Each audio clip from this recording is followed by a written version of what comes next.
ಜೀ ಕನ್ನಡ ವಾಹಿನಿಯ ಈ ಪ್ರೋಗ್ರಾಮು ನನಗೆ ಇಂಪಾರ್ಟೆಂಟ್ ಅನಿಸಿದ್ದು ಒಂದು ಕಾರಣ ಇದೆ. ನಾರ್ಮಲಿ ರಂಗಭೂಮಿಯವರು, ಫಿಲ್ಮ್ ಇನ್ಸ್ಟಿಟ್ಯೂಟ್ ಅವರು ಆ್ಯಕ್ಟರ್ಸ್ನ ರೆಡಿ ಮಾಡಿ ಚಾನಲ್ಗಳಿಗೆ, ಟಿ ವಿಗೆ, ಪ್ರೋಗ್ರಾಮ್ಗೆ, ಸಿನಿಮಾಗೆ ಕೊಡ್ತಾರೆ.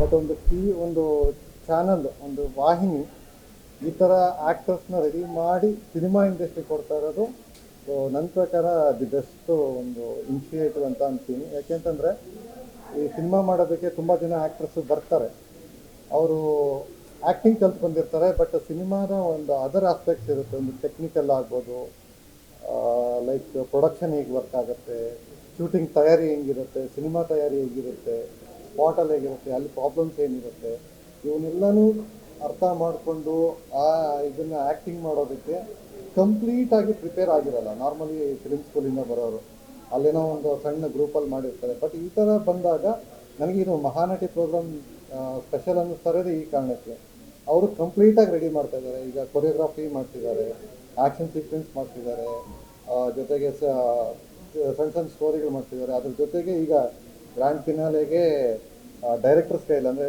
ರೆಗ್ಯುಲರ್ ಆಗಿ ಸಿನಿಮಾ ಮಾಡ್ತಾ ಇರೋಂಥ ಫಿಲ್ಮ್ ಡೈರೆಕ್ಟರ್ಸ್ ಕೈಯಲ್ಲಿ ಒಂದು ಶಾರ್ಟ್ ಫಿಲ್ಮ್ ಮಾಡ್ತಿರೋದು.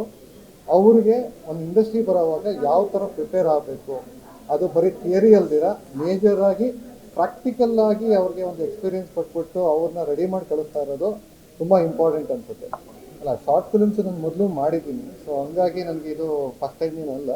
ಬಟ್ ಇಲ್ಲಿ ಕಂಟೆಂಟು ನನಗೆ ಸಿಕ್ಕಿದಾಗ ಎಸ್ಪೆಷಲಿ ಈ ಶಾರ್ಟ್ ಫಿಲ್ಮ್ ಕಂಟೆಂಟ್ನ ಚೂಸ್ ಮಾಡೋದೇ ಇಂಪಾರ್ಟೆಂಟ್ ಆಗುತ್ತೆ. ಯಾಕಂತಂದರೆ ಈಗ ನಾವು ಶಾರ್ಟ್ ಫಿಲ್ಮ್ ಇಂಡಿಪೆಂಡೆಂಟಾಗಿ ಮಾಡಿದಾಗ ನಮ್ಗೆ ಅಲ್ಲಿ ಆ್ಯಕ್ಟ್ರಸ್ಗೋಸ್ಕರ ಮಾಡೋ ಅವಶ್ಯಕತೆ ಇರೋಲ್ಲ.